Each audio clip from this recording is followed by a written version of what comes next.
The real Black Illuminati. Like my dad.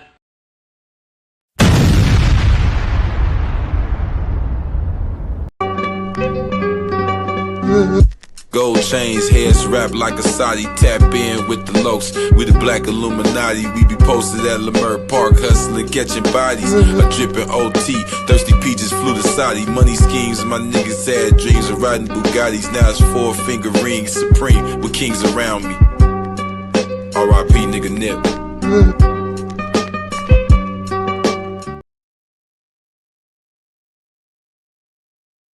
We all live by this shit. Right. From the county jail to the penitentiary to the gangbang shit on the streets, we live by this shit. And we die by this shit. It is neighborhood prayer. So we're trying to make it out though. We don't want to just die on some goofy shit. Yeah, picture perfect. I paint a perfect picture. Let these niggas quote these words out my mouth like they scriptures. I'm a West Side OG. The streets can't control me. I got crossed down and stumped out by my own homies. I got switched on and snitched on. Niggas, they hated on me. It's just jealousy, Lord forgive them. They can't control it. It's the internet, niggas bitches and they be trolling. A lot of these old niggas snitching, we should expose them. A lot of these young niggas subtweeting and posting. I swear you never see them outside, nigga, they ghosts. On rolling. Can't stop, won't stop, will not see, stop, Crip, that's the slogan. Fuck a chain and a diamond ring, cause in these streets you get die over anything. When I ran away from home, I was 15. All I did was sell dope, I ain't have a dream. Dropping 15 on my lap at all times. Niggas talk beef, but they really small fries. Niggas rap mean, but it's kept us all alive. I'ma kill them one by one and watch them all die. Nigga, on the dead homies, can't stop, won't stop, will not see, stop. Come Red.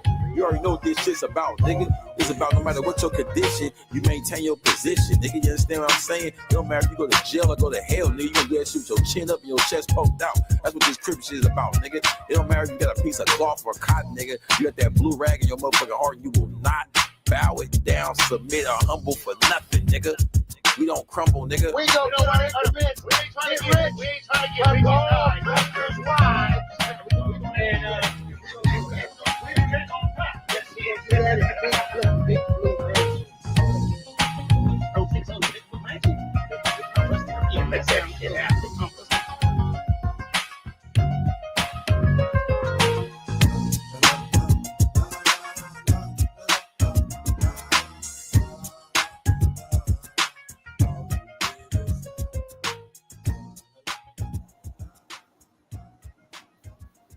Peace to the divine family. It's your humble host, the blue God, the true God, Crip Jesus, author of the Blue Bible. Not the new Bible. We didn't come to add nothing in or reveal something hidden or change anything. We came to remind. We came to remember.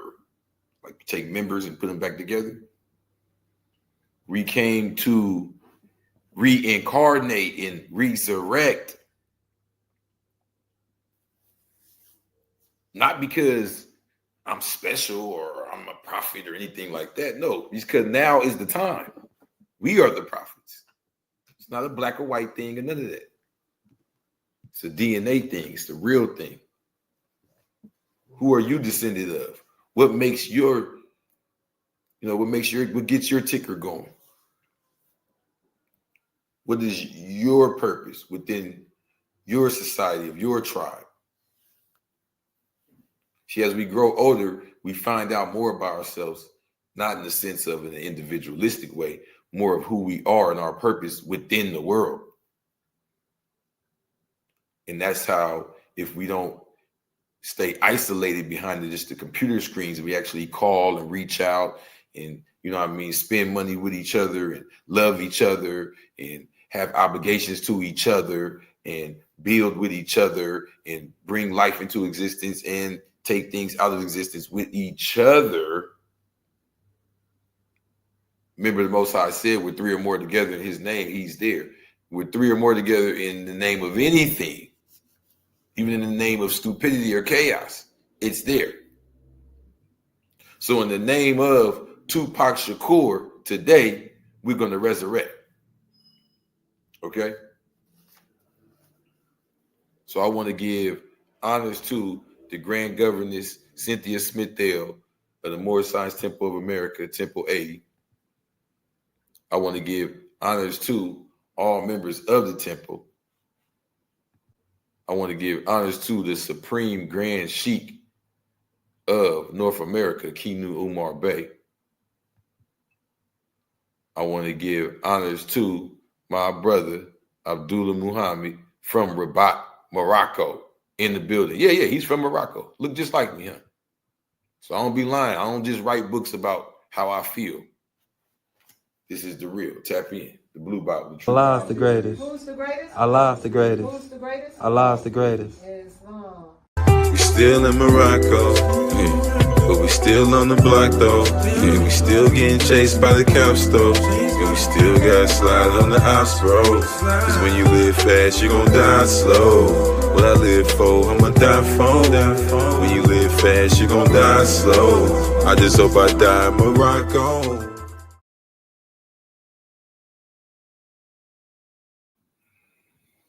Yes, peace. And if you like what you're seeing when it comes to the merch right here, let's all get on the same accord. I don't just have this eye, you know what I mean? We also got the Nefertiti. Matter of fact, let me show you, man. You know we got the website going. The blackalluminati.com. It's real. Check out the website. And yes, you can use your credit or debit card. Yes, we corrected that. All you gotta do is go right to the checkout, and when you see the PayPal option, just click it. It's gonna give you if you don't have, you know what I mean, if you don't have PayPal, it's gonna give you an option to use a debit card or credit card. You just go right there. So the blackalluminati.com, bam. Link down in the description. We got the home page. Go down, we got the books, physical and what's it called? Physical and digital.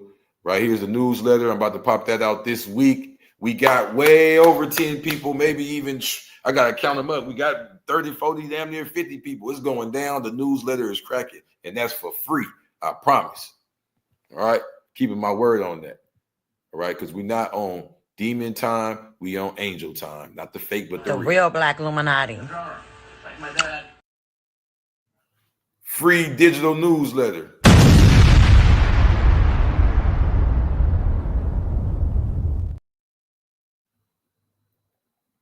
All right, because we on angel time. All right.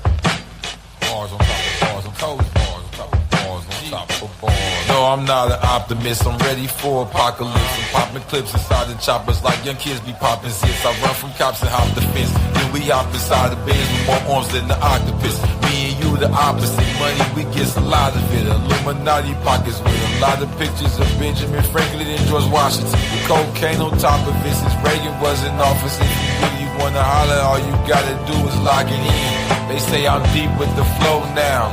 I say they human trafficking and UFOs now. I say one call to get the whole country closed down. I say my bars gotta come with barcodes now.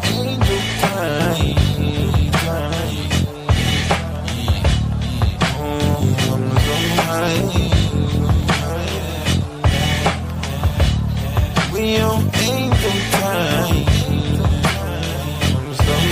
Right now, I'm channeling Andre 4000, the rap album. So basically, when you go to checkout and you get to this part, right, it's going to give you an option. You can't see it on the screen right now, but when you go right here to the PayPal checkout, you see right there where it says PayPal checkout. You click it, and it's going to give you an option to use your credit card or debit card.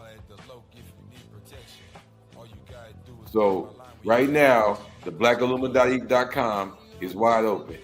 And like I was saying, let me just show you something. I don't have to actually sit up here and just put my chest to the camera or anything like that. We have merchandise on deck. Let me go back and show y'all.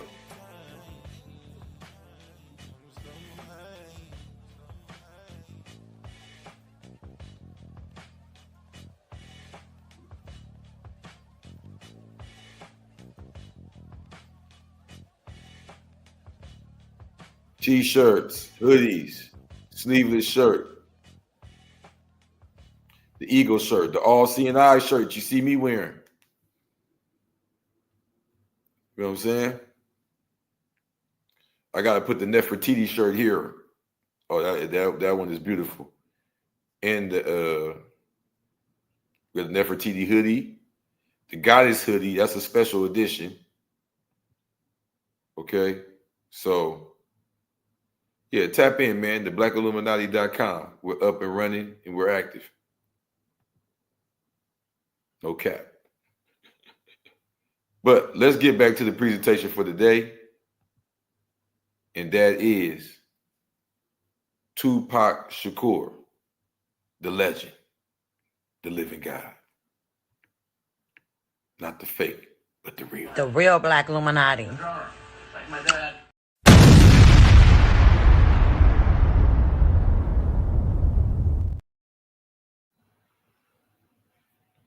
Now, vibration is everything. Your name is not just important because of what it means.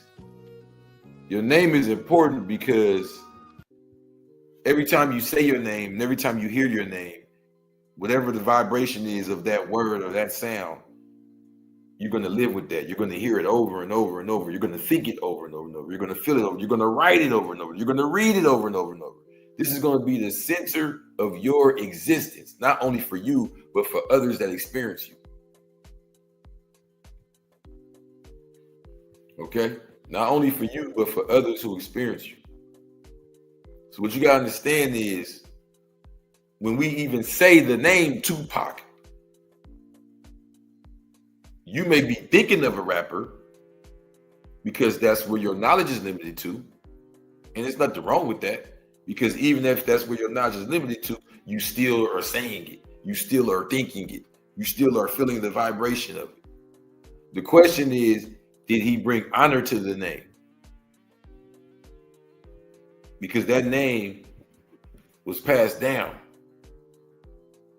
See, when you say more science, you get to talking about quoting books and religions and all of that, that's cool. But when you step outside the religion, get to actual culture, you start to see it lived out. So the rapper famously known as Tupac Amaru Shakur, that's his real name. That's on his birth certificate, but he wasn't born with that name. His mother gave him that name about a year or two after he was born. And that name came from right here. Tupac Amaru I, the original, last true Inca, 1572. After him, there was something called the Neo-Inca Empire, and they carried it on. And you had, someone died off from that, and then you had someone come and resurrect it again later. But the last true, not to say that the other Tupac Amaru II wasn't true, but the last of the original Inca Empire before the Spanish came and invaded, and they had to create, what they could of what was left. You know what I mean? The last quote unquote true Inca, you feel what I'm saying, of the original Inca Empire was Tupac Amaru. Okay? And what you have to understand is Incas were living gods. It's not like being the president. So this would mean the last god of the Inca Empire, because the empire wasn't called Inca Empire. That's the Incas, what the actual leaders were called. You feel what I'm saying? So I mean, it gets real like that. When you understand that every time we even say his name, we are saying, we are giving birth to that energy of not even him. He became a vehicle of this energy once he took on that title. You feel what I'm saying? He became a vehicle of that energy once he took on that title. Because that title goes back to several of people before him. And it's hard for us to understand that because we don't move like that now. We're very individualistic now. We live and we die like that. We don't even believe in life. We believe in death. We live our whole life getting ready to die. And we die like by tomorrow. Our life is so short compared to the ancestors. So it's imperative that we even do this with names to even act as a vehicle for certain names and certain missions of certain names to even live on. Because Tupac Amaru had a mission, and that mission was continued by Tupac Amaru II. And we're here today to see and judge and conclude ourselves, was it continued by Tupac Amaru of North America? For real. You understand me? So, let's get into this. Now, you see how he's dressed, right? This is why it's important that we begin to dress like our ancestors, because not only are the names that invoke the vibrations that go with us are important, but the vibration of the shapes and colors are extremely important. Come on now. Reporting live from Abu Dhabi, Black Illuminati. Make sure you go get your shirts. Shit. Now let's meditate and separate from the all-rage negative, slow, repetitive. I told y'all all colors and styles.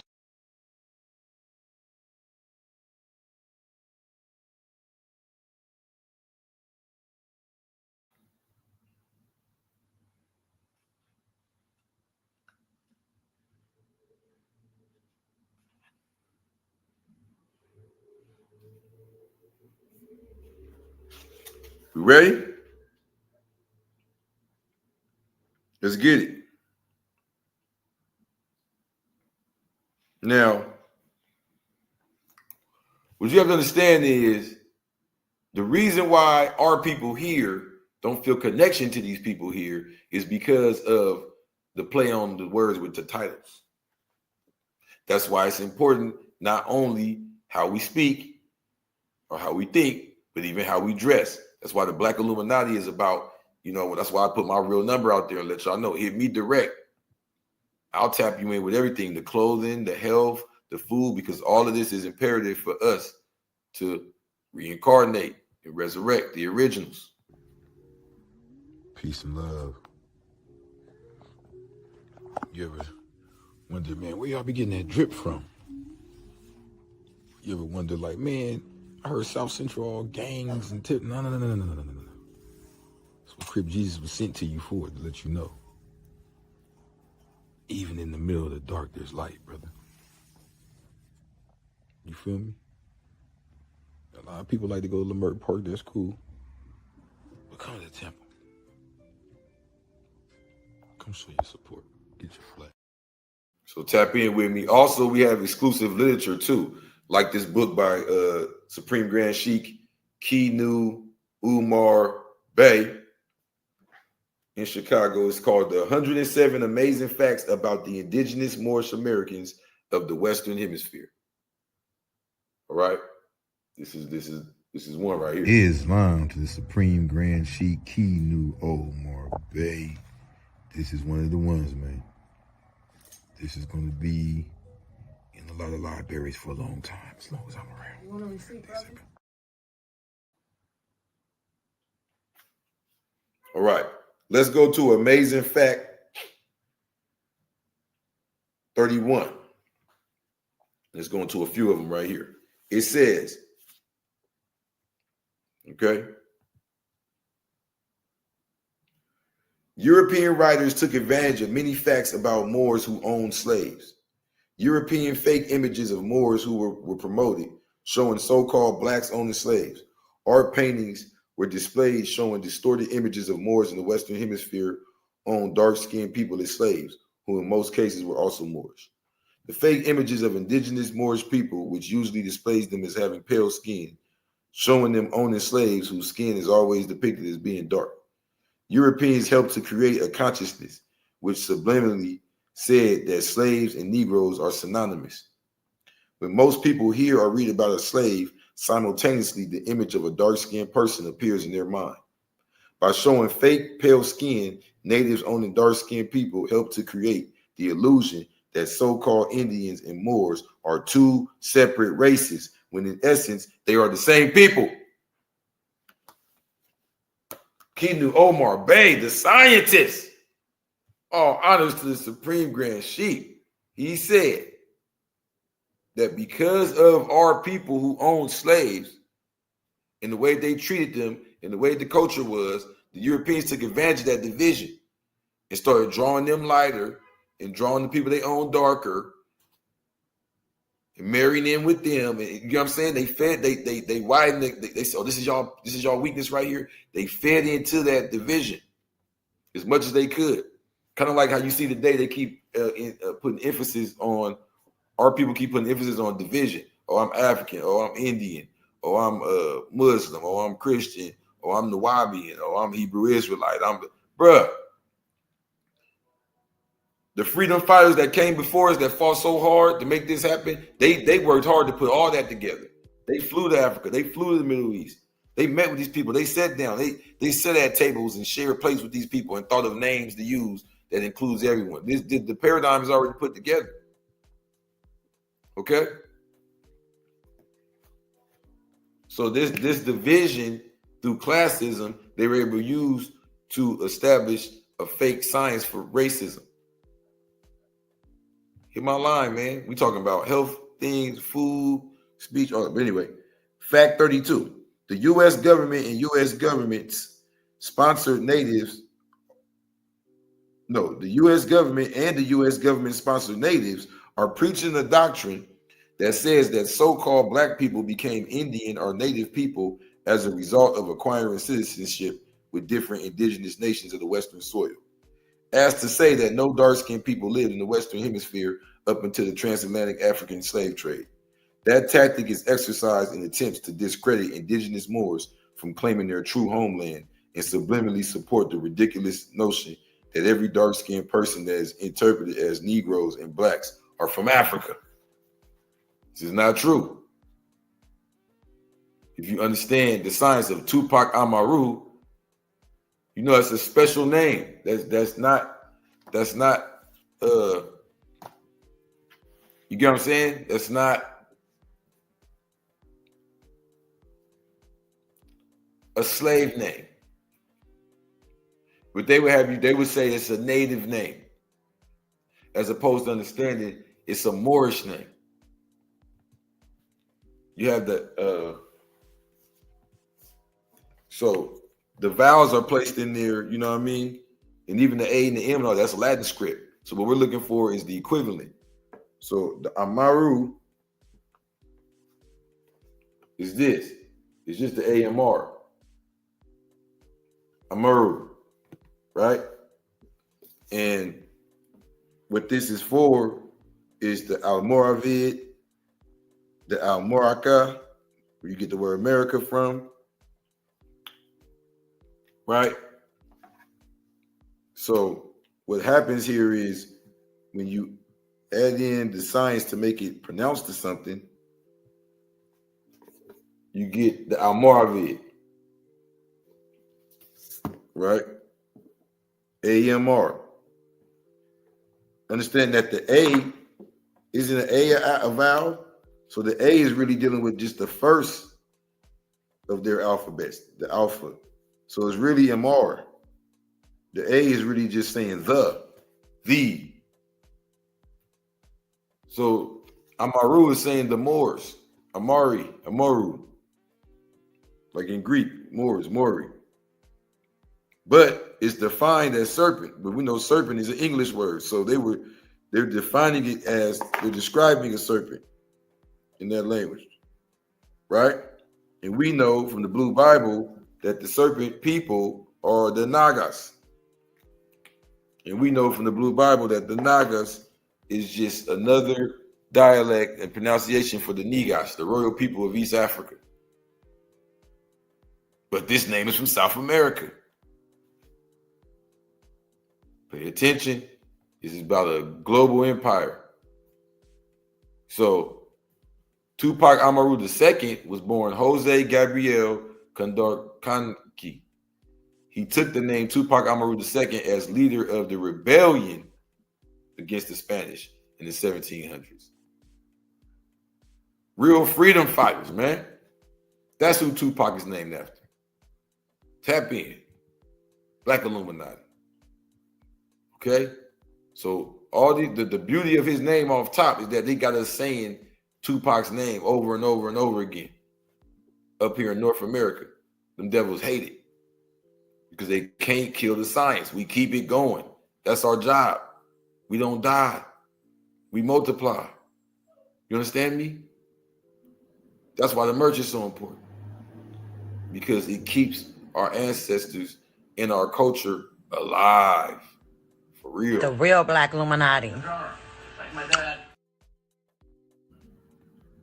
So let me have a little fun with y'all. Let's get into this Tupac Amaru II. Peru was a region under Spanish control since the Inca had lost it in the 16th century. Spanish colonial policies comprised heavy taxation and forced labor, leading to great suffering among the indigenous population. Through the years, so they're talking about South America. Remember, a lot of people say Peru, Peru, Peru, but the Incas went down from Peru all the way down to Chile. So let me show you what that looks like. This is South America. It's shaped just like Africa, right? And the Incas go all down the west coast of it.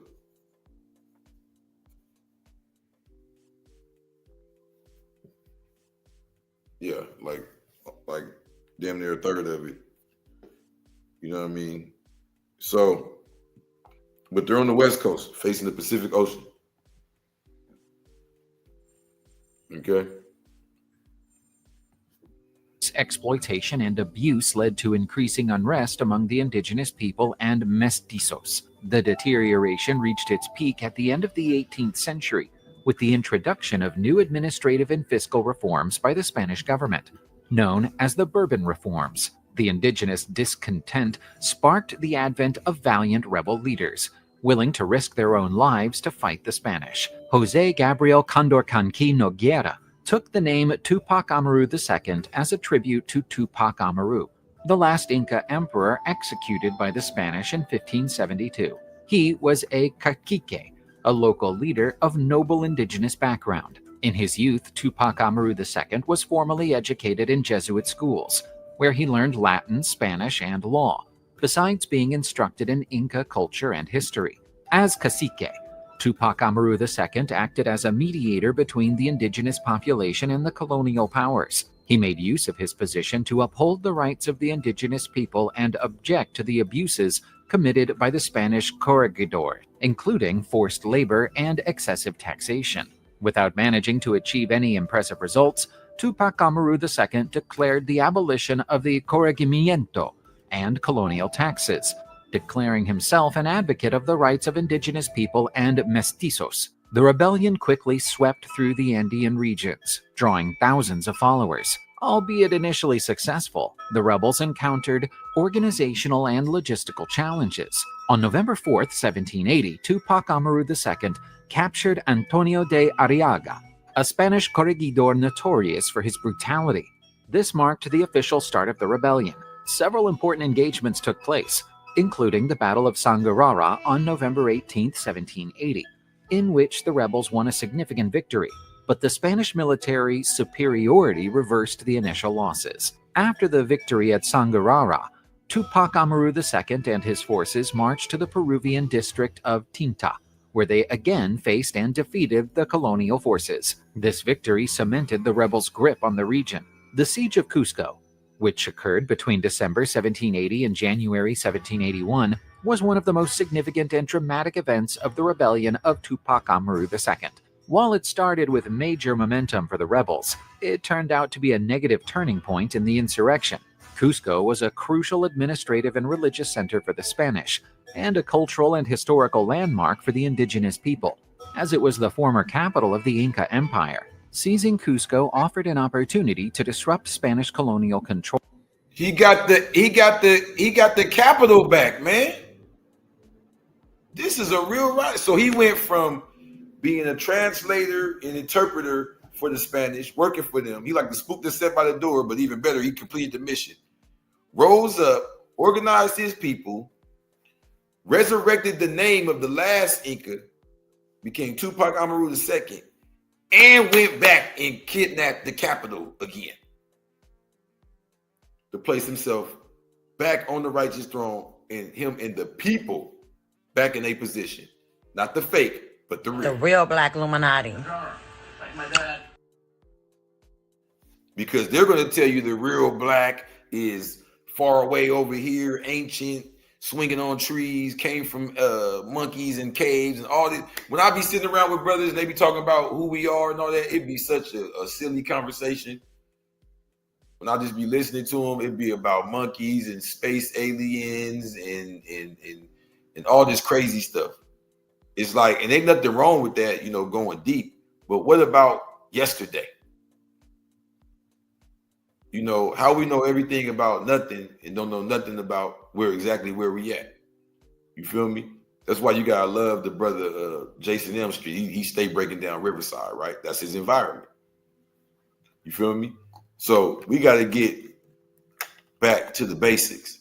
It's no reason we should Tupac Amaru Shakur specifically should be so popular in North America and we not be knowing about that name. He left us that name. His mother gave him that name and left it with us for a reason. It wasn't just for fun.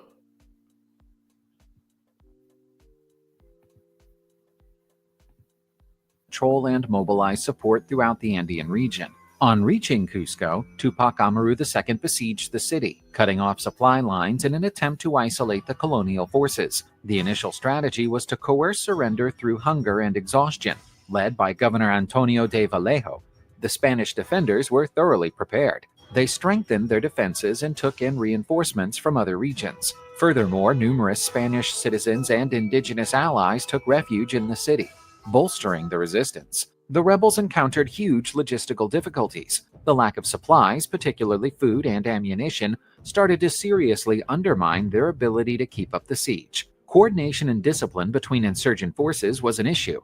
Moreover, internal conflicts and desertions broke out, weakening the cohesion of Tupac Amaru II's army. The Spanish defenders eventually launched powerful counterattacks, taking advantage of the rebels' disorder. They resorted to guerrilla tactics and laid ambushes to inflict losses on the insurgents. Perceiving that a prolonged siege was impractical and could lead to a complete breakdown, Tupac Amaru II withdrew his forces from Cusco. The failure to capture it was a significant blow to the uprising. From that moment on, the Spanish regained control, launching more effective counterinsurgency campaigns. Tupac Amaru II relied on several local leaders and indigenous allies who had initially supported his cause, but Spanish harassment and promising rewards led some of these leaders to rethink their allegiance. Francisco Santa Cruz, also known as Pumacahua, was one of the local leaders who double-crossed Tupac Amaru II. He was an influential cacique who had initially been behind the rebellion, but turned against Tupac Amaru II due to the pressure and rewards offered by the Spanish. Oh, no, no, no, no, no. It's always a Judas snake somewhere around that's going to be the real reason you fall. It's not often that the enemy really just fair and square just wins against you. It's usually some snake amongst you that feeds you right to him. I don't even want to hear the rest of that story.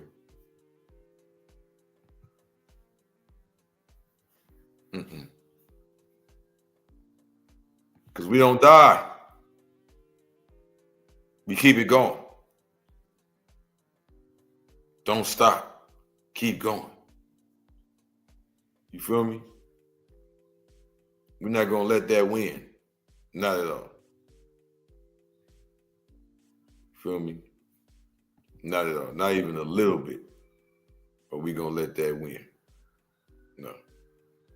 Because the truth of the matter is, for those of us that was born blind, deaf, and dumb up here in North America, not understanding who, what, where, when, and why, it's through this man's name and fame that we can begin a real search into understanding who, what, when, where, and why. Feel me? And I mean that. Like, you got to understand. Let me take this thing off the corner right here. Tupac Amaru Shakur. We got Tupac Amaru the first, Tupac Amaru the second, and we got Tupac Amaru Shakur of North America. Now, Tupac is derived from the Quechua word Tupac, meaning royal or shining. Amaru can means serpent, as in the Naga tribe, which is the Negroes of East Africa, pronounced Amaru. Alamuru. Even the chain is the same, bro. Even the chain is the same. This is how you know Tupac knew exactly who he was, what he was doing, and what the mission was, because even the chain is the same. Look, check this out. Come on, man. Come on, we can't make this up, man. This is real. The real Black Illuminati. Honor to the Grand Sheik J. Vincent Bay. Okay. Tap in for your merch. Because it's that real around here. Now, Tupac Amaru Shakur is different than saying Tupac Amaru. It has the Shakur on the ending. What's that about? What's that about? Okay. So, you know, I like to let people kind of speak for themselves first. You know, so if you don't mind, you know.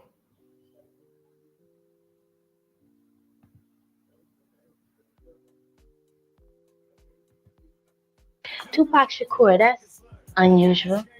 Is there a meaning behind that? Yeah. Determine or become an obstacle. It's a character builder. If you have a name that no one else has, you have to repeat it twice. You got to say it with extra feeling the second time. It builds character. So, you know, that's what Mother gave it to me. Tupac Shakur, that's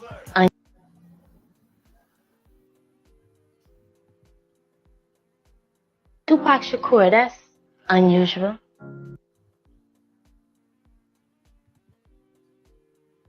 Tell me, what does Tupac Amaru Shakur mean? Okay, it means, I was named after this Inca chief from South America whose name was Tupac Amaru, but it's a lot of people named Tupac Amaru. It's like a whole tribe named Tupac Amaru. So my mom named me after this Inca chief, and I think the tribal breakdown means like intelligent warrior, something like that. I see. He's a deep dude. Tell me, what does Tupac... That's how deep he was. He downplaying himself for him. He know exactly what it means. I bet you he can break it down better than me. But he's smarter than a lot of these devils, bro. He's not gonna sit there and just, oh yeah, do like the new school do. You know what I mean? Let's be smart here.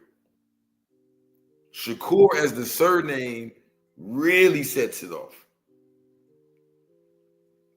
Now, this is not a popular surname. It's the 21,448th most common surname in the world. That's not too high, but that's not too low neither. There's still quite a few people with the name, but it's not like you know, one of the names of the world or something like you know. But it's up there. But it's most prevalent in India and Somalia. Okay. So did she give him an African name?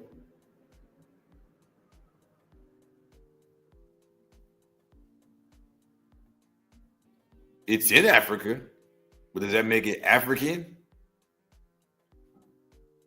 Now, if you look at this map here, it's dealing with the Shakur name. Now, where you see in yellow, that means it's there, but it's there barely. Where you see any type of the red, it's there. hardcore. But right there in India, where you see it's like dark burgundy, and over there in Somalia, where you see it's dark burgundy, it's there intensely. Right? See, it's even in Australia. This is an Asiatic name, bruh, for the original people of the earth. Tap in and get your copy of the Blue Bible, the True Bible. Okay? You see that?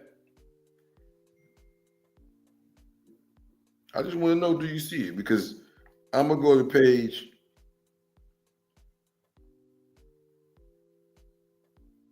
85, where it says, other variations of his family name are Shakur and Al-Shakar. Now we see it here that it's a Muslim, and it's from a personal name based on the Arabic Shakur, grateful, thankful. Al-Shakur, the all thankful, is an attribute of Allah, giving rise to the compound name Allah Shakur, Abdullah Shakur, Abdush Shakur, servant of the all thankful. So there goes coins with the name written on it. Is it a Muslim name or is it a Moorish name? See, because if you really get into the science, you'll start to notice the Berbers and the Arabs, they have different names. They both speak Arabic and they both have similarities, but they have different traditional names. This is a name used by the darker people of the Muslim lands. People, where is that? Somalia? South India? Come on, man. This is a Moorish name.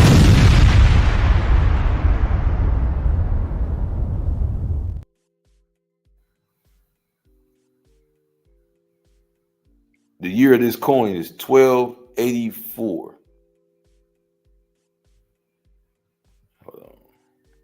Hold on, man. Let me make sure before. Value for Mafulat currency.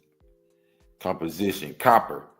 So this is a coin of Ma'alak Muhammad ibn Ali Abd Ashur. And the Ali is important because there was a lot of people of the Ali tribe over here in East Africa, the direct bloodline. You feel what I'm saying? So all this stuff is very important. So I take that back. It was 1284 in Muslim years.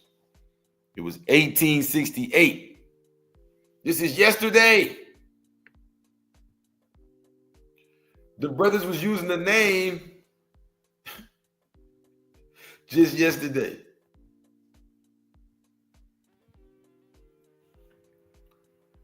Check this brother out. This is Muhammad ibn Ali Abd Ashakur. He was the last emir of the Harur before the Egyptian conquest. He is remembered unfavorably by the Harari for favoring the neighboring Oromo people. He favored the Oromo people. Who are the Oromo people? Who are the Oromo people? Let's go to the Blue Bible. Oh yeah, Tupac Mama knew what she was talking about. That name probably one of the deepest names. Oromo, page 66. The Oromo people are the Gala of East Africa sold into the Arab slave trade. Those who ended up in North America were freed by the Gala Geechee people. In return, the government refused to recognize our nationality. We were labeled Negro until 1865. Then we were erased from the books, history, and declared extinct until 1999. Nationality is an abstract subject in America. Nipsey Hussle was only Eritrean in Africa. Here in the United States, he was black. It was his black half that identified with the Rolling 60s. After introducing his homies to the principles he learned in Eritrea, he was murdered by them in front of his own store on Slauson Avenue. Didn't the same thing happen to Tupac? His mama knew what she was doing when she gave him this name. Not only did she know which tribes was what and who came where, but she knew we would meet again and to give them the proper names. Like Elijah Muhammad said, we got to get prepared for our people. That's why he taught the way he did. He's like, man, it ain't just about us being, down with Muhammad and Islam. We have to know who we are. And that's why the Moorish science is of the utmost importance. And you got to understand, when you go to the back of the Blue Bible, it has an index. So it's a study book. You need to be buying this for the whole family. Everybody need to be studying this and get right. So let's go to page 83. And it says,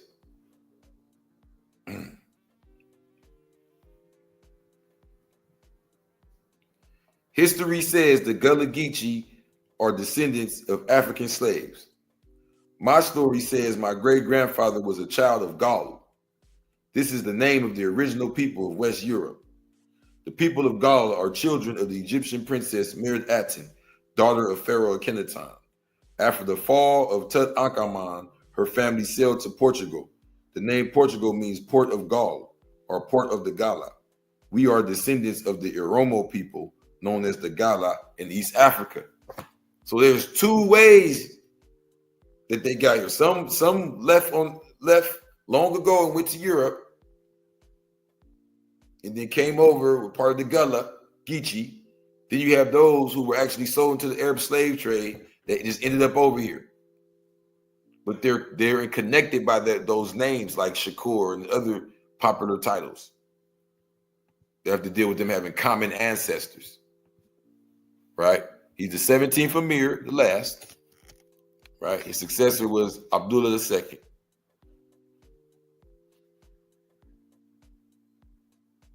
So, is Arajan and Oromo, the Arajan Sultanate, right? So, the Arajan Sultanate is what ended up becoming Somalia.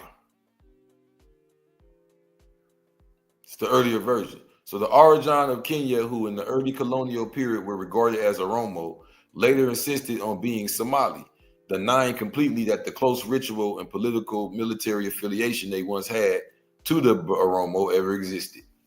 Yeah, Oromo, I told you in the book that the Oromo is the original people over there. That's the ones they were selling.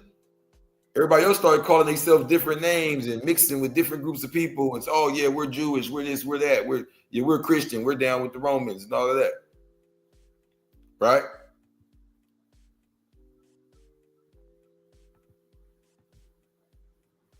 Are Oromo and Somalia related?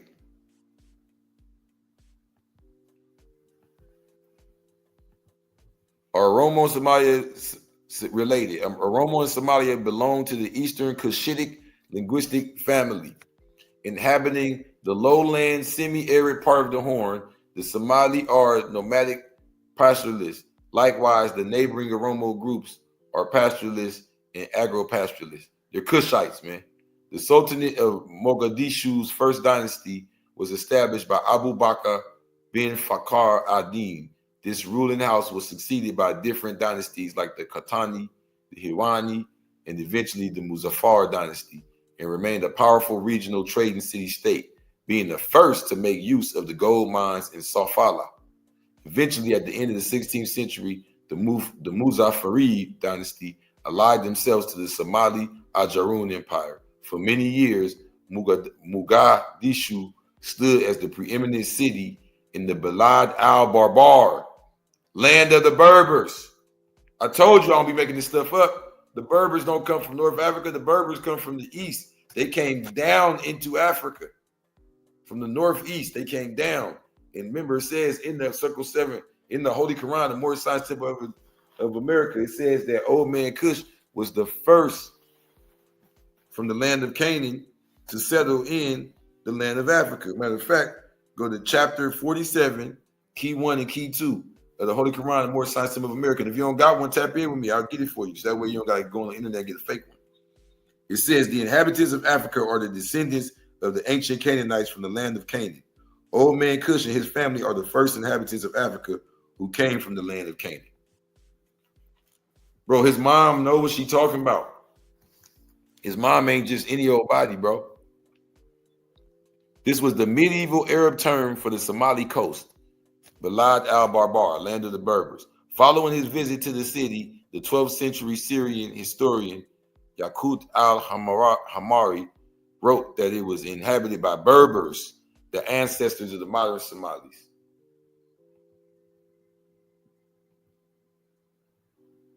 Now, we say the land of Punt. Some try to place it in North Africa with Libya. Others place it right here. What I learned is the similarity and why people place them both places, because it's the same people in both places. It's the Berbers who came down, but also they got permission by the pharaohs to go west, according to the Holy Quran, more science symbol of America, according to the teachings of the Holy Prophet, Noble Drew Ali. Peace and blessings upon him.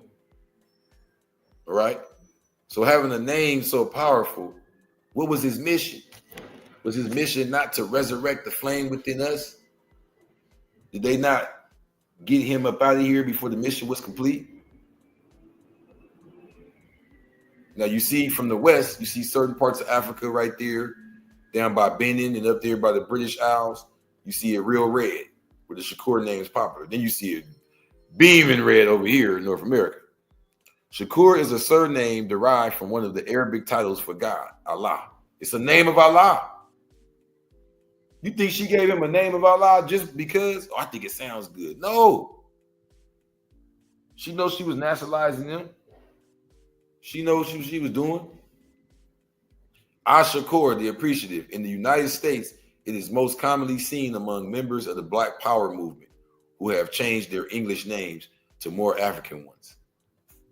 And that's a lie. There's a guy in the Blue Bible whose name is Shakur, but it's spelled in a Spanish way. He's the first Indian that they ever kidnapped. What's his name? Do y'all know? I'm about to read it to y'all, but let me give you 30 seconds to see if y'all know. If anybody got the Blue Bible and remember themselves.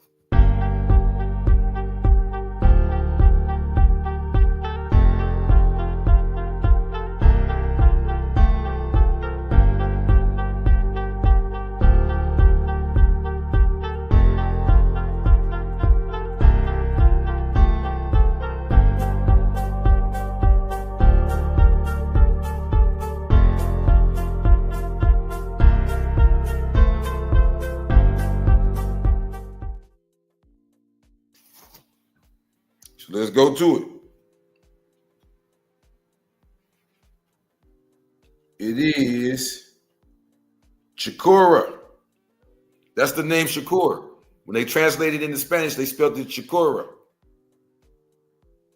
Don't believe me? I'll take it even deeper.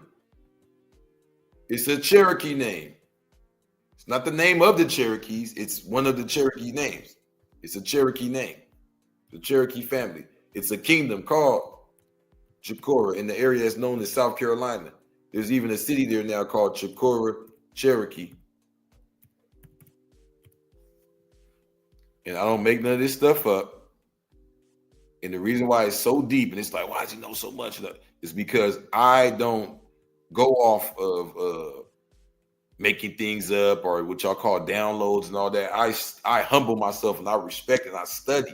And I buy more than one copy of certain books and I give them to people and we read the books together, or sometimes I resell them to people and we read the books together and I talk to this person and talk to that person and we use the information and we go out and travel to these places and we ride around with no license and see what the cops say. If we live it out so we can see if it's real, so we can pass it on to the next generation. Okay. So Chikora, Cherokee, North Charleston, South Carolina. I'm not making these things up.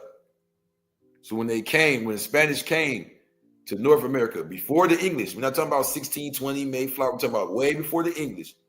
When the Spanish came to North America, okay, one of the first early times, they kidnapped the Indian name that they named. They baptized him and gave him the name Francisco Chikora. And he told them all about what was going on in the land of the Chikora people. Now, where's that in the Blue Bible? Let's go to it. Let's go to page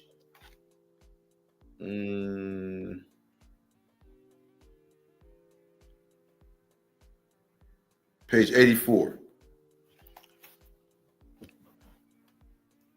Fourth paragraph. The word Geechee is short for Ogeechee River in Georgia. Remember I said Gullah Geechee? We explained the Gullah.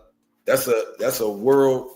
Gullah is a major identification that goes across even to Asia. But we're going that in a whole nother video.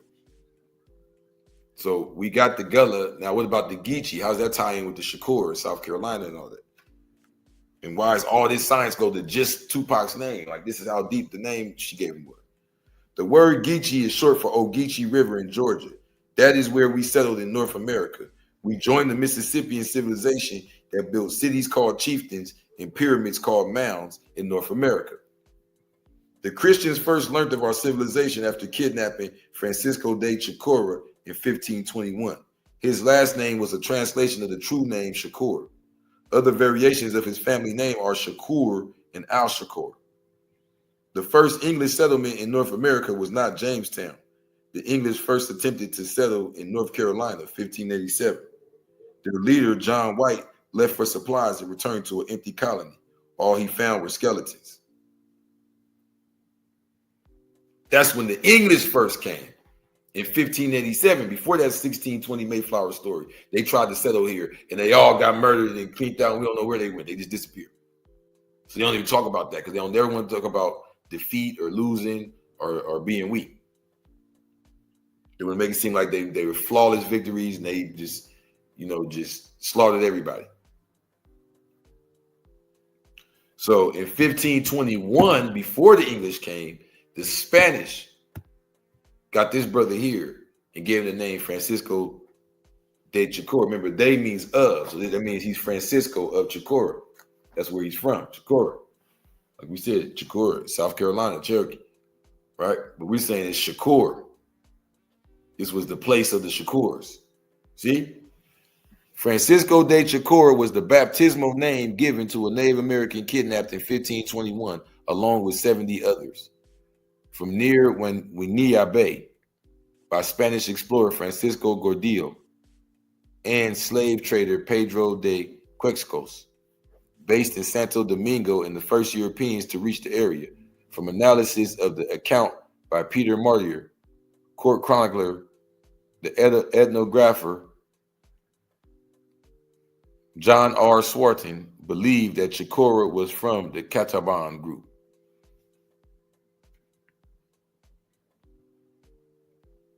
Following the failure of the 1585 settlement is when the English tried to come.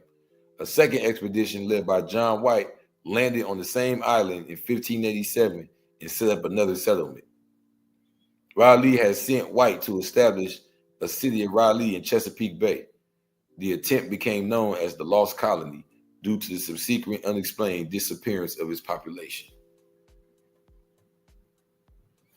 Man, we wasn't playing over there.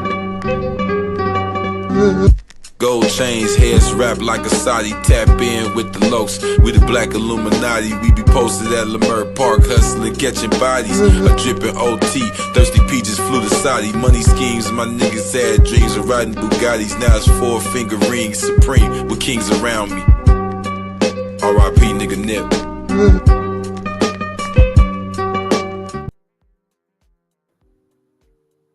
We weren't doing any type of playing, man.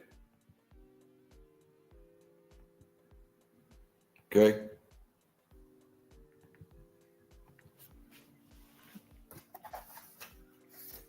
Page 85, the Blue Bible says, in 1622, we organized the Jamestown Massacre.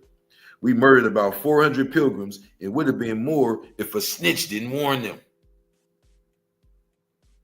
In 1715, we organized a massacre in South Carolina that turned into an all-out jihad known as the Yamasee War. It lasted until our largest nations, the Cherokee and the Creek, fell into the Civil War, the Tougaloo Massacre. The families captured during all of these Indian wars became part of the Indian slave trade. They were shipped out of North America to Europe and Africa. They were also mixed with others imported into the country.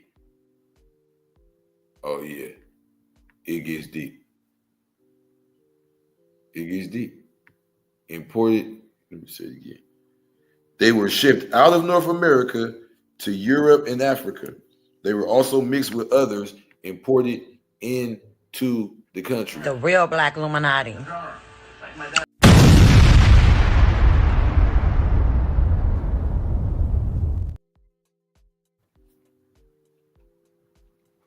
So, which is it? African, American, Native, Indian, all the above? We just found it in India, Africa, and America. Is it the ultimate name? The real black Illuminati.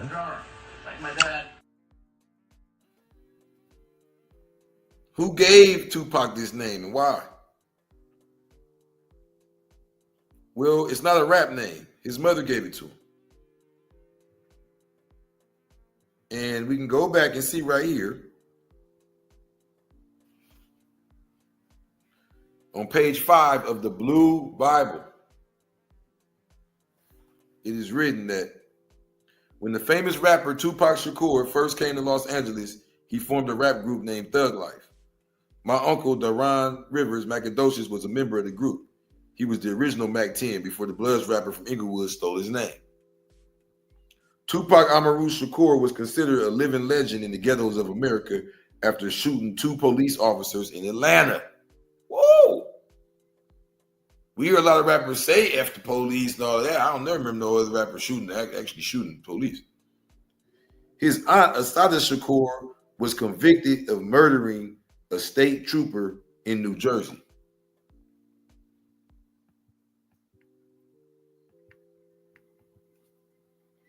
Assata Shakur, on November 2nd, 1978, 3 BLA members took advantage of the poor security at Shakur's prison and broke her out.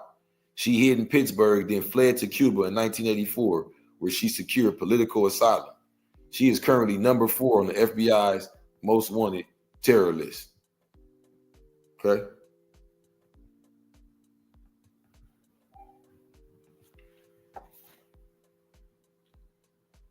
Meanwhile, his stepfather, Mutulu Shakur, was charged with killing an armed guard and 2 officers in California.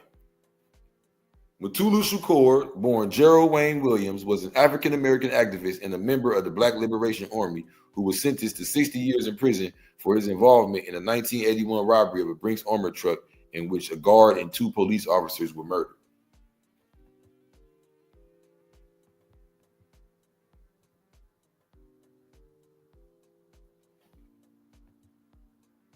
This is the woman who gave him the name, Afeni Shakur, right?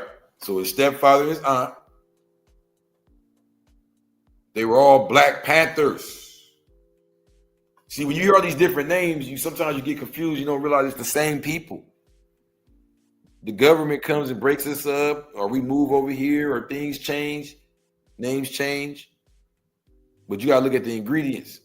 The Panther 21 is a group of 21 Black Panther members who were arrested and accused of planned, coordinated bombing and long-range rifle attacks on 2 police stations in the education office in New York City in 1969, who were all acquitted by the jury in May 1971.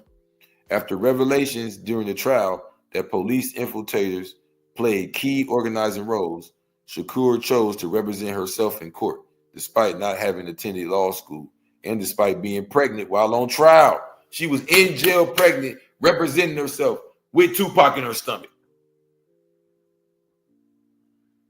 She gave him this mission: wake the people up, make them say the name Tupac Amaru. Despite not having attended law school and despite being pregnant while on trial, facing a 300-year prison sentence, Shakur interviewed witnesses and argued in court, and she won the case.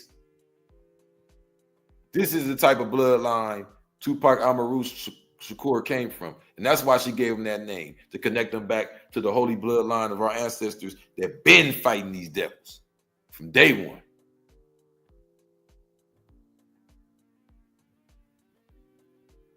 So let's go into this video. This is my brother, Zaid Malik. He was a personal friend of Tupac, giving us some knowledge on the movement.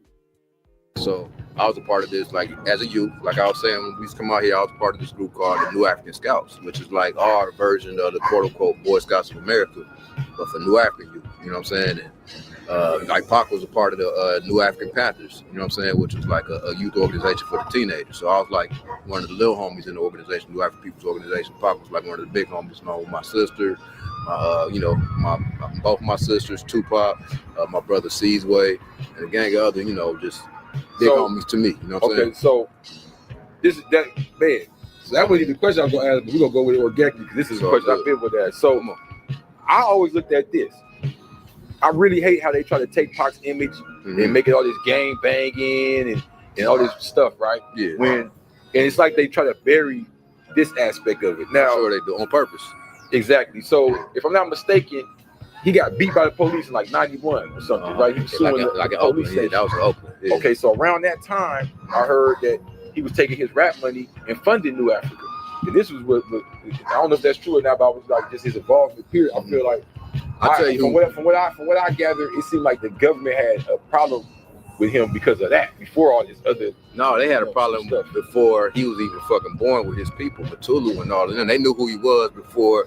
It's like, all right, you familiar with COINTELPRO. Mm-hmm. So one of the edicts of COINTELPRO was to prevent the rise of a charismatic black leader. You got to imagine, or you got to think about how these folks work. They don't necessarily fuck with you, or they trying to start at the root, bro. So they like, okay, this nigga got the potential, and just the potential alone, like that's how strategic, our enemy and our oppressor is.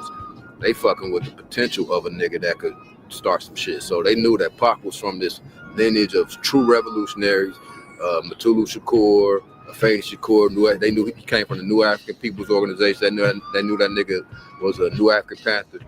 And so because of that, and even though he hadn't, in my opinion, got to the point where he could really, bring that part of himself out to the hood, to the gangs and all that, they was on him because of that. So it wasn't like, I say before he even got going and all this shit that he was doing, they was already like, oh, let's see when this nigga gonna pop it off, it was on some shit like that. And okay, so they watched him already. They already watched him from birth. Yeah. So if I'm not mistaken, because I got young people that watch me, I got bangers that watch me that don't be knowing this type of stuff. So if I'm not mistaken, his mother, Afeni Shakur, beat what was called the Panther 21 case. Panther 21. 21 of Panthers. Yeah, they said they were blowing up some shit. Yeah. They said they accused him of blowing up stuff, and she beat it by herself. Yeah. While she was pregnant with him. Yeah. So so I get what you said. That's a target right there. Already. So they know who his mama is.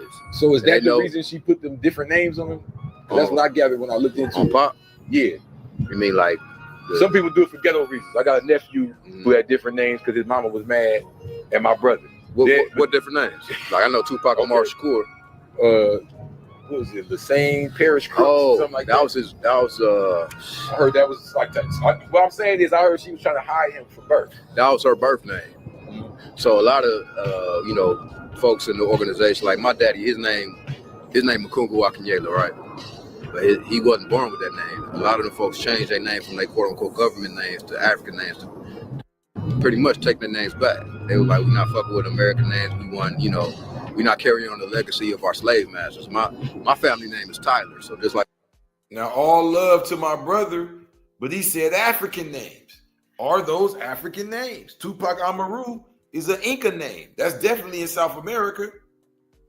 Shakur, we found it in Africa, but we also found it in India. And we also found out it was a Muslim name. It goes back to Allah himself. So it's African in the sense of culturally and from a Pan-African point of view, because it has roots in Africa, but it also has roots outside of Africa.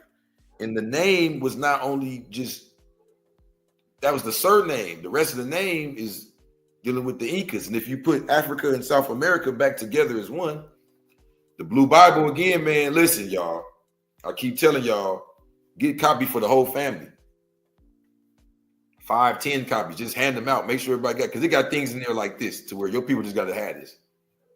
Your nephew, your niece, just in the house, like, oh yeah, the map in the back. I'll be looking at it sometimes. Like, they don't got to be avid, super duper everyday readers like that's like just like the Bible. There's plenty of people I know that got the Bible. They don't read it all the time. They haven't read the whole thing, but it's there. The wisdom is there.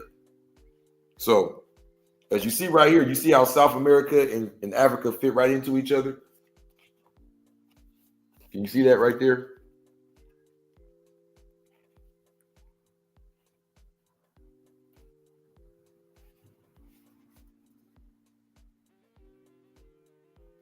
That would be Australia. That would be Africa. That would be South America. See how they fit in right there? So it's not different depending on the science you're coming from. When we just did the full breakdown of the Shakur going all the way back to Allah and the Tupac Amaru going all the way back to the originals of South America, especially the Amaru, and going back to the Moors in North Africa and South America at the same time, yeah, she's breaking codes. I guarantee you she had the science down pat on this one. It's like my family's last name is Tyler, but when my daddy got in the organization, he changed his name to Akanyela, and then I was born Akanyela. Same with Afeni and them. Her name was the same, you know what I'm saying? And then she changed her name to Shakur with Matulu, and with this other dude named Lumumba Shakur, who's like the head. He was the head of the Shakur tribe, you know what I'm saying? His name was Lumumba. So are you saying that she met him after Pac was born? Or not so much met him, but like, you saying it had more to do with that?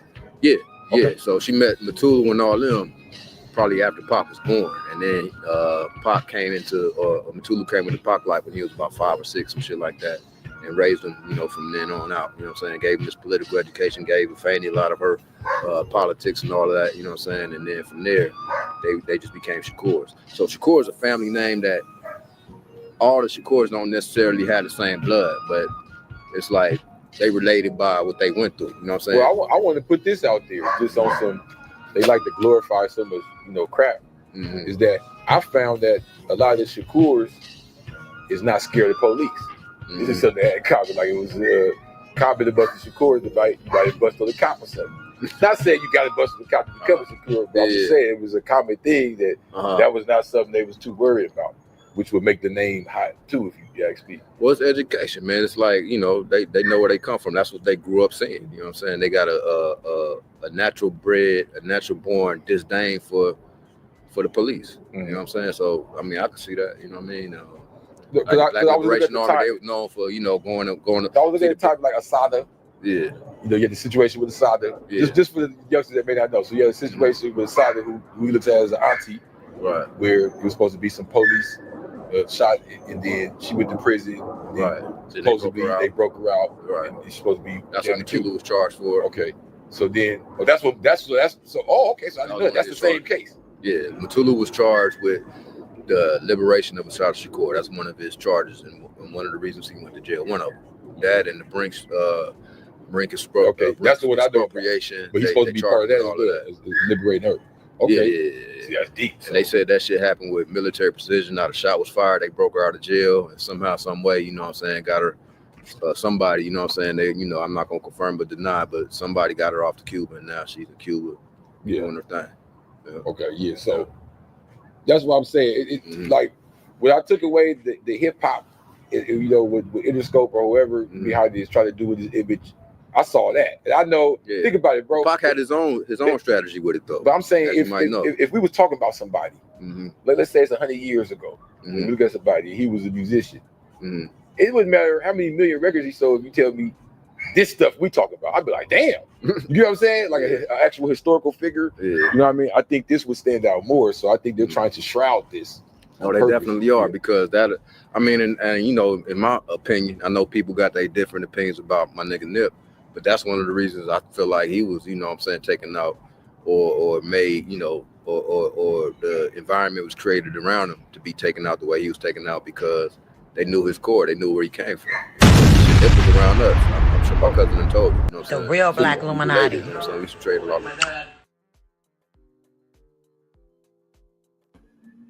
Nip was around us. See the connection there? Shh. Now it's been enough years I could talk about it. Now it's been enough years I can talk about it. Talk about it, Crip Jesus. I don't want to talk about it, Crip Jesus. I don't want to talk about it, Crip Jesus. Do you have a copy of the Blue Bible? Have you been studying it, or did you just read through it? There goes a connection right there on page 66. After I break down the connection between the Gala and the Gullah Geechee,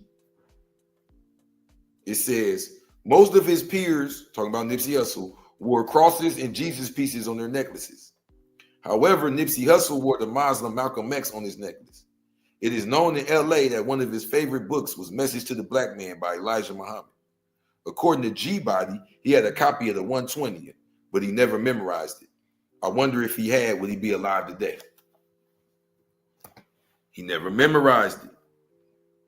See, when you memorize the 120, it becomes part of your DNA. It does something to you, because that's when I became Shabaka El Mahdi. That's when I resurrected Shabaka. And I've been on one ever since. A lot of people don't even know I was the resurrection of Shabaka. I've been covering it up with names like King El and Crip Jesus and all that, but all you're looking at is the resurrection of Shabaka. I'm bringing the Nile River back alive.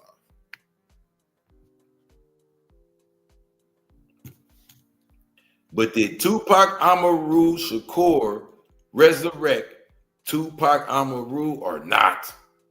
I mean, he did his thing, bruh. We cannot hate. And now let's give a breakdown of how Tupac, you feel what I'm saying, resurrected. I mean, do y'all agree? I think he did his thing. What y'all think? Do y'all agree? Let me know down in the comments. Do you agree that Tupac did his thing in resurrecting, the empire?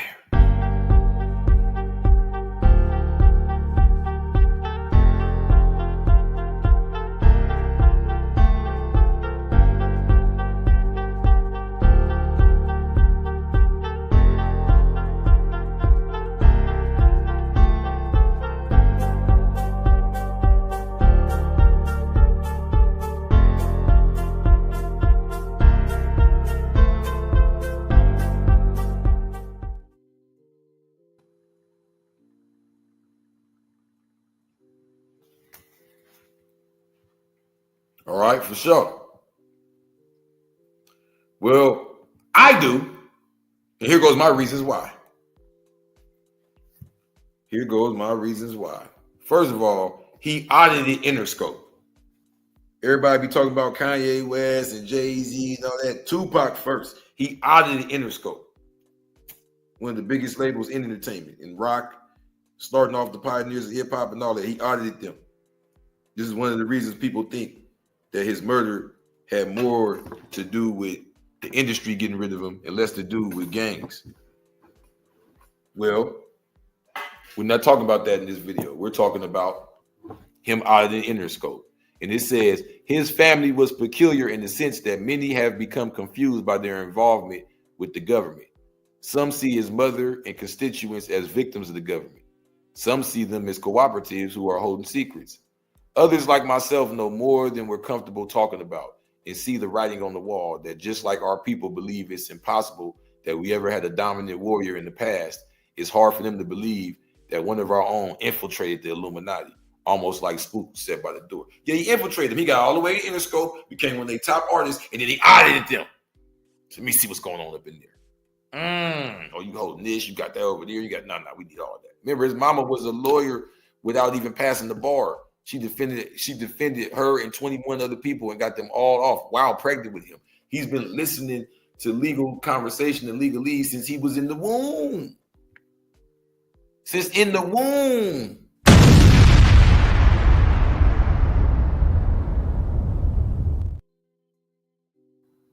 The real Black Illuminati.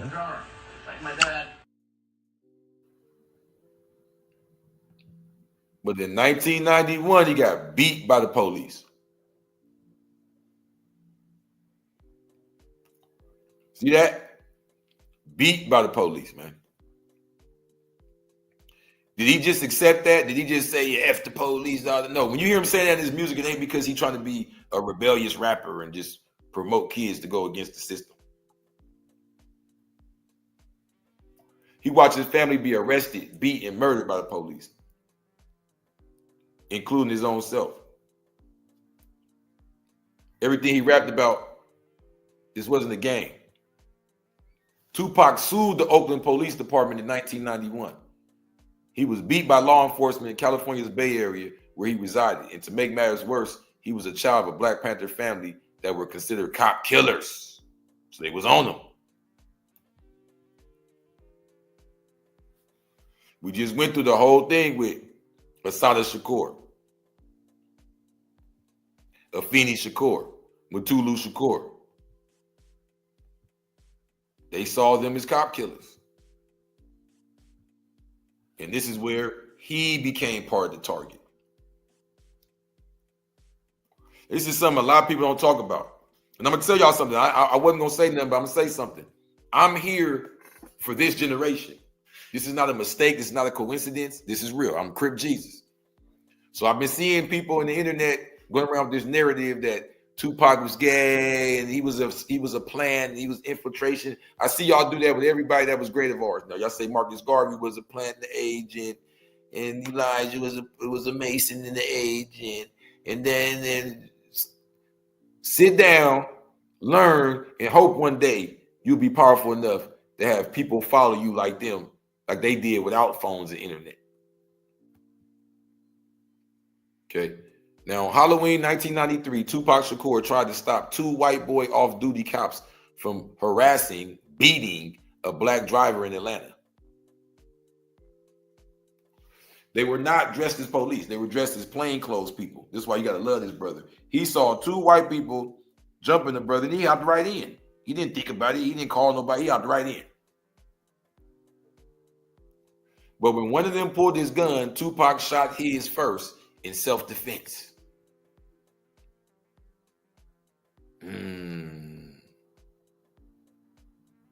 When someone pulled a gun, Tupac shot his first in self-defense. Does that make him a criminal? Does that make him a gangster? No. That makes him real.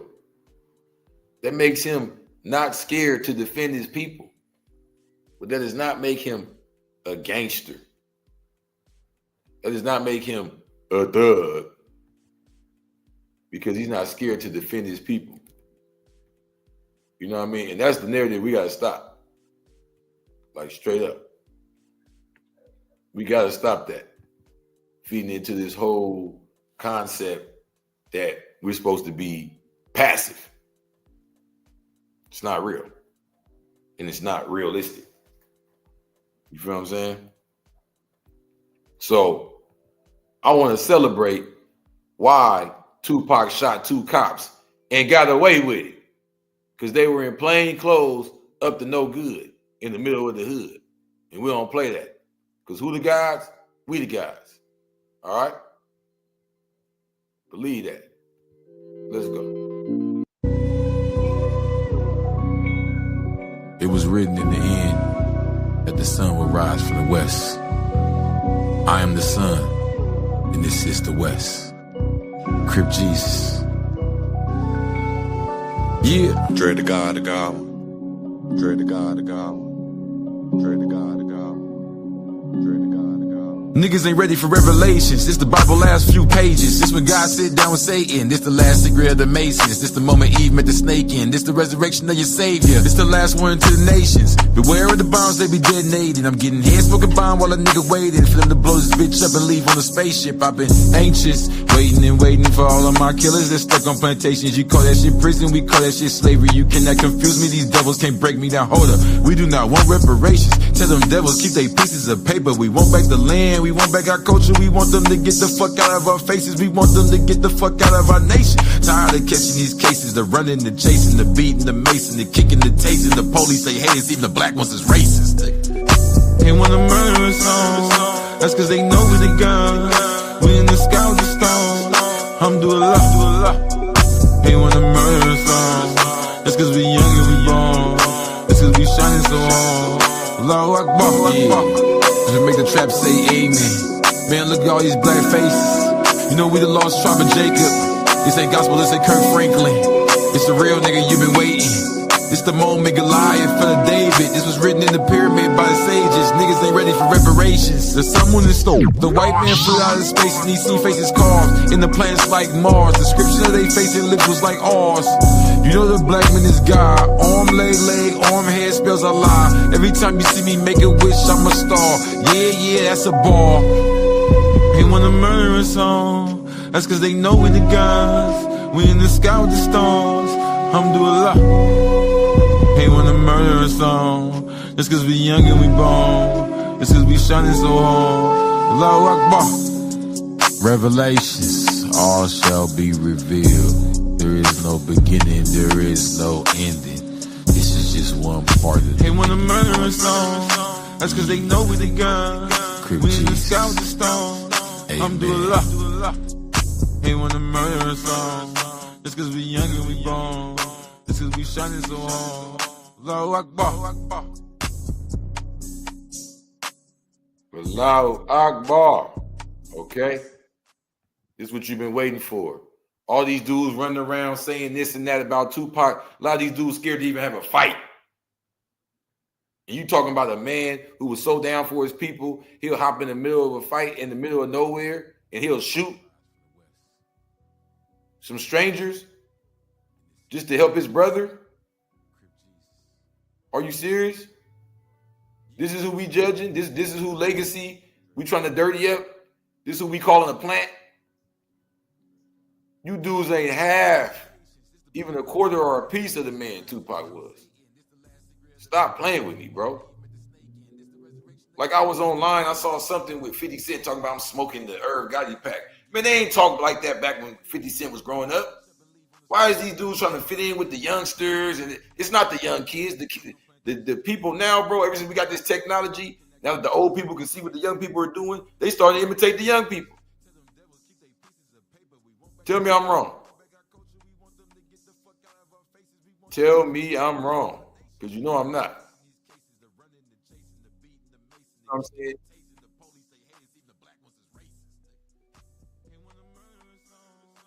So, you gotta understand something, though. This new generation, bro, it's not about the age. The people my age are right now at this time doing what the youngsters are doing. Why? Why are they doing what the youngsters are doing? It don't make no sense. Why are they doing what the youngsters are doing? This technology is exposing it to where they're you know what I'm saying? They're following what they see. They're not following this. They're not following what Tupac. They're following what they see in the videos on there. They're not following the facts. That's why Crip Jesus is here to give you the facts. Okay? So, October 30th, 1993, when Tupac shot 2 off-duty cops in Atlanta. The shooting occurred after a Tupac performance at Clark Atlanta University. After the show, Tupac and his entourage were on their way to their hotel when Tupac spotted 2 white men beating up a black man. Listen, he was riding in the limo. He sees some white dudes beating up some black dudes. He jumps out. Yo, get the off him, whatever. They pull a gun out on him. That should have been the end of the night. These got pistols. He goes back to the limo. Man, give me my gun. That was Black Panther shit. And blast them. Tupac would eventually turn himself in for the shooting incident, and all of the charges would later be dropped because it was determined that Tupac fired his gun in self-defense. The off-duty officers were inebriated and the guns that they had were stolen from a police evidence locker. Irv Gotti's proposition on why no rapper is Tupac dates back to October 30th, 1993, when Tupac shot 2 off-duty cops in Atlanta. The shooting occurred after Tupac performance at Clark Atlanta University. After the show, Tupac...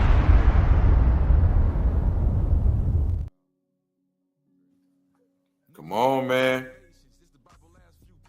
Come on, man. And the dudes we talking about, oh, he got hard after they made the movie. He started acting like Bishop. Oh, that's when he got hard?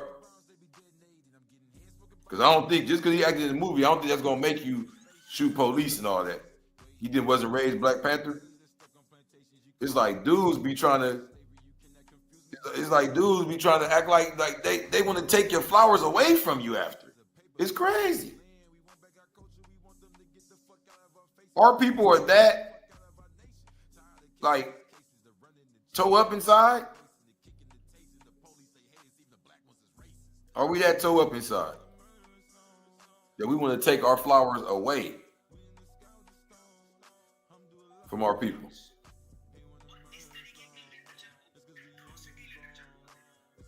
Like, it's crazy, bro.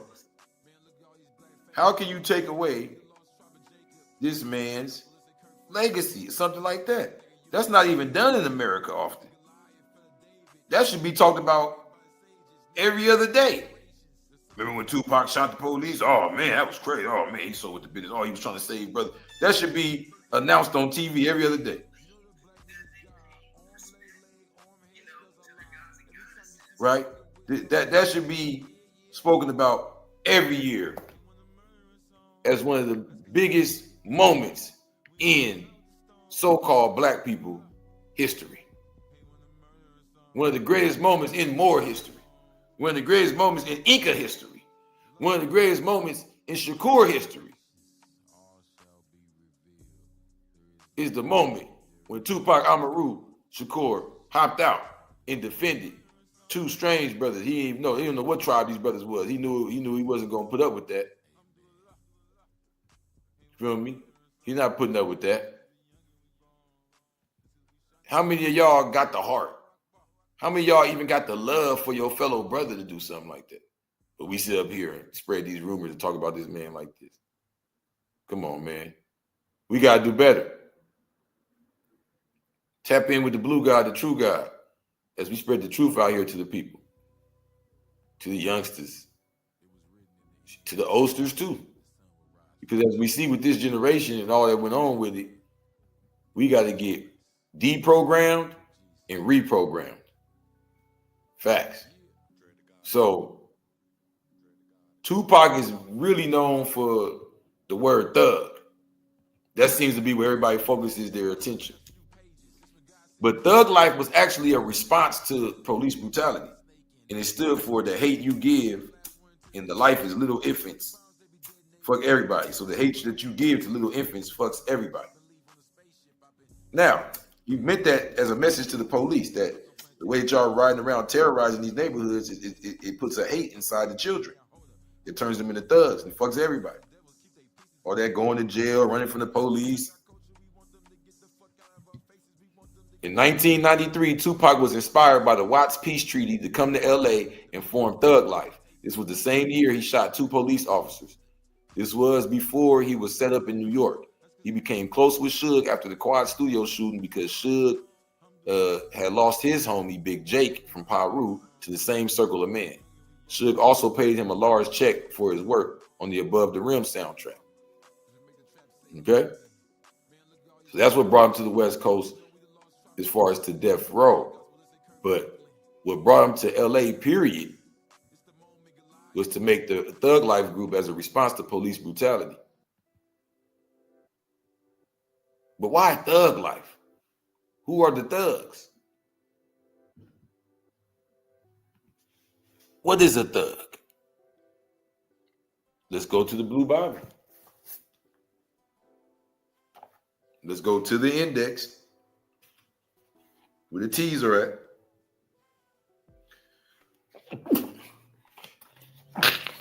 And there you have it, page 5.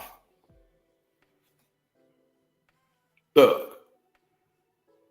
Right in the T section, right? For the page 5, and it says,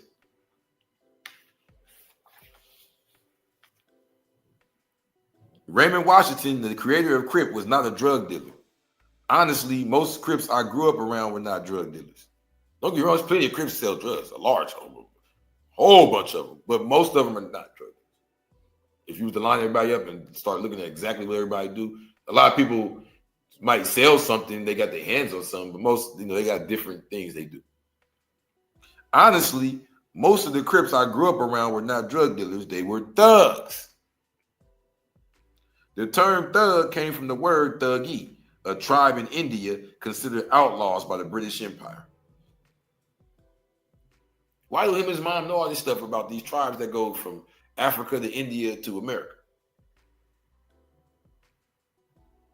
Knowledge yourself, man. The term thug came from the word thug-e, a tribe in India considered outlaws by the British Empire. Don't the British speak English? It's the same people. Okay? So when he came to LA, he made it to a group. The group included real LA people. When the famous rapper Tupac Shakur first came to Los Angeles, he formed a rap group named Thug Life. My uncle, Dyron Rivers, Macadocious, was a member of the group. He was the original Mac 10 before the Bloods rapper from Inglewood stole his name. This is all interconnected and real, bro. This is not some stranger to me. This is not something I looked up on the internet. Okay? This is the Black Illuminati in real time. In the reign of the Sultan in 1290, some thugs were taken into Delhi, and a man belonging to that fraternity was the means of about 1,000 being captured. It was so hard to capture them that even getting one thug was like grabbing 1,000 regular criminals. But you see, it called them a fraternity, like a cult, like a secret society. What are they? Are they a tribe? Are they a secret society? Are they a gang? Thug mentality. But see, going back when I was telling you, we were talking about the whole, thug thing, and these guys were real fascinated about the thug culture. But initially, what I would do is I would always ask these guys, I would say, where does the word thug come from? Because they'd be following me around. They tell us about this thug, and I like to throw out a little trivia. I said, how many of y'all say it comes from New York? Get some hands raised up. I said, how many of y'all would say it comes from Italy? Some hand. How many say it comes from India? They look at me strange. India. How many say Los Angeles? A lot of hands would go up. Italy, Mafia. New York, Al Capone. And then I would, click and I say India. On the PowerPoint, I click India, man. Thugs in India, K-Slow, man. You tripping. I said, man, this is where it came from. So I'm going to take you to the root of it. I mean, you going back 750 years ago, there was a tribe called the Thug-E tribe, But first, let me tell you what the word means. The word comes from the Hindi verb thinglana, which means to deceive. So the word thug actually means to deceive. So, the Thug-Ees, this is basically a religion. Okay. And they were about 5,000 deep. This is going back 750 years ago. But they had worshiped this goddess that came from Babylon. But we're talking about they would worship a goddess called Kali. And Kali was known as the goddess of death and destruction. And see, back in, like many world pagan religions, they want to pay homage to their gods and their goddesses. Why do they want to do that? Because they believe that they pay respect, to their gods and goddesses, that their livestock would be blessed, that their harvest would be blessed, and that their women would be fertile, have a lot of children. So the Thug-Ees had chosen Kali. Now I got a picture of Kali up on the screen. Now, if you look at Kali, she got 10 arms. She got a bloody tongue protruding out of her mouth. She got some shanks there, and she got some male heads around her waist, and she's stepping on a dead body. So I would, tell people, I would say, looking at her, a box of chocolates and flowers probably wasn't going to just make her happy, would they?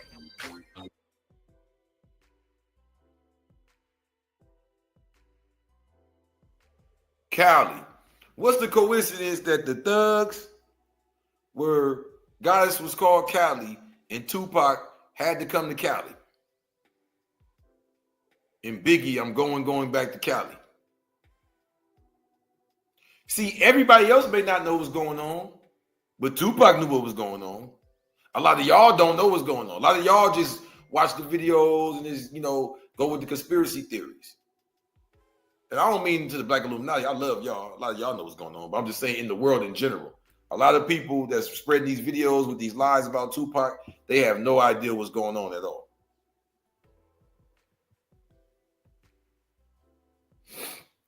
Thug-Ees or thugs were history's most notorious criminal cult. They were Hindus and Muslim Indians who worshipped Kali goddess of strife and destruction.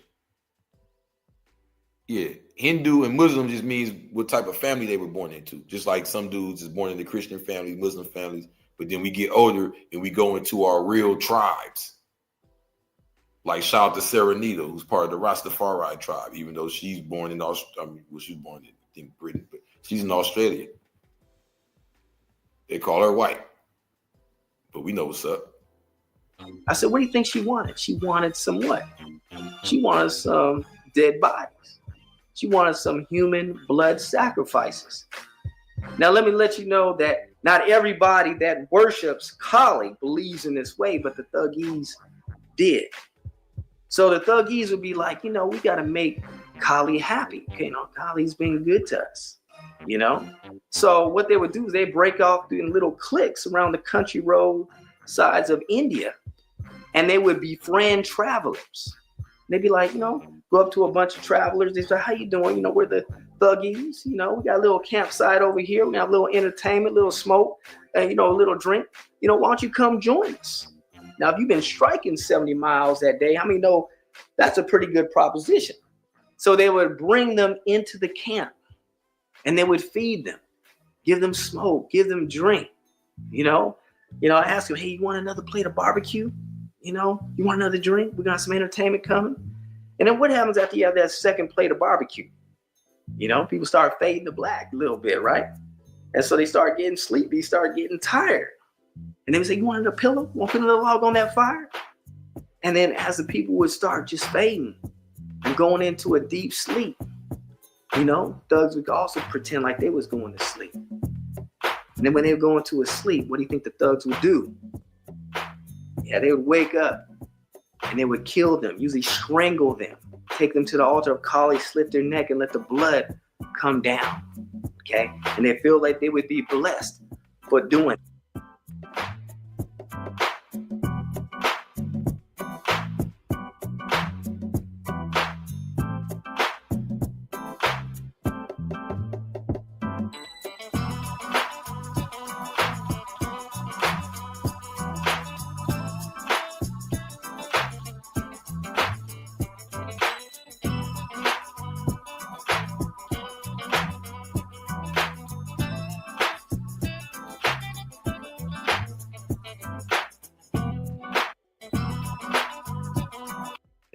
Take them to the altar of Kali, slit their neck, and let the blood come down. Okay? And they feel like they would be blessed for doing it.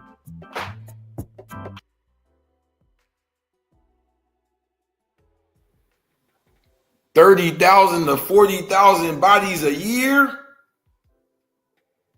Counting? Lord have mercy. Everything ain't always positive, happy smiles and pictures and peaches and cream. And I don't think Tupac just didn't know.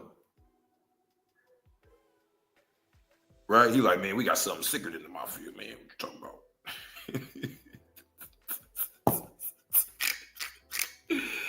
Tupac! You crazy for this one, man. Woo. Yeah, man, you gotta love him, bro. His whole point was to resurrect that warrior spirit in us. Are we ready? Are we ready? Is the question. You feel me? Because if not, that don't mean the world ain't gonna still be cracking. You know what's going on. You can stay with that fake over there, or you can come with the real. The real Black Illuminati. Tap in for your merchandise. Tap in for your books. We also have ebooks.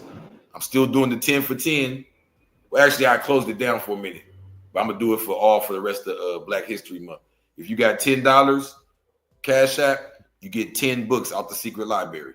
I'll say it again. You got $10 Cash App, you get 10 books out the secret library. They ebooks, but I'm talking about high level stuff. Some of them ain't even books. Some of them is like paperwork from different cases and different, like it's high level, bro. So tap in. And you know it's the real. It's not the make believe. Allah is the greatest. Who's the greatest? Allah is the greatest. Who's the greatest? Allah is the greatest. Islam. Islam, unity, Allah. He said December 6, 2024. Brother B. Rivers L. This is your nationality and identification card for the Moorish Science Temple of America and birthrights for the Moorish Americans, etc. We honor all the divine prophets, Jesus, Muhammad, Buddha, and Confucius. May the blessings of the God of our Father, Allah, be upon you that carry this card. I do hereby declare that you are Muslims under the holy laws of the Holy Quran of Mecca, love, truth, peace, freedom, and justice. Raise your right hand and repeat after me. I am a citizen of the USA. I am a citizen of the USA. Noble Drew Ali the Prophet. Noble Drew Ali the Prophet. Islam. Islam. Welcome home. Praise Allah. Congratulations. Tabir. Allahu Akbar. Tabir. Allahu Akbar. Tabir. Allahu Akbar. Islam, more welcome home. Islam, Islam, congratulations. Islam. Remain standing when we give you all of your documents that is needed. We will fill them out at this time. And afterwards, and the brothers will greet you. We will greet you. Islam, praise Allah. Islam. And at this time, we're going to read the warnings. Islam, congratulations. Islam, it's been a long time coming, but you said you was going to do it, and you showed back up. You're a man of your word. We appreciate you. Islam. Praise Allah. Praise Allah. May Allah be pleased. Islam. Islam. Yeah. Oh my God, it's so cozy. Don't judge me by my actions, judge me by my intentions. I'm really Allah envisioning, flesh in the air, suspended in mid-air. I'm really not even here, like AI, voice you hear or a face you see on the screen when you high and just smoke and stare. It really can't even compare to me. Get out my chair, my throne. The fuck you on? I'm home. The king is back. Hand me my chains and my earrings. The ring is back. Call out your TV in your living room, like give me that. Supreme, nigga, we still smoking on 50 packs. I'm the G.O.D. The fuck is they forgetting that? You can't let them forget. It's for the dead homies, feel me? Got that fire blood energy. I don't got friends, I got frenemies. Got judges may having dreams about lynching me. Put a period on me, sentence me. Never that, I come with that M16. That's the machine I use to intervene. You know I got this in my genes. The same tribe as the kings, descended of Al-Hakim. The real bloodline, y'all kids ain't mine like Billie Jean. I'm really the Al-Mahdi if you knew me. Walked the trenches in jewelry, gave away diamonds and rubies. Black skin of a coolie with the same mind as a Sufi. The Crip Jesus, the beauty. Imagine what haters want to do to me. And there you have it. Al-Mahdi has appeared on the sands of Cairo, fully manifested. Arm, leg, arm, supreme head. Peace to the gods, with a big moon and star at the end. But really we never end, can't stop, won't stop. So if you zig back to the beginning, I was Allah from the jump. Before the jump. Before I even said, let there be. Before light it was me. The blackness. Blacker than black. The darkness. Blacker than black. You understand?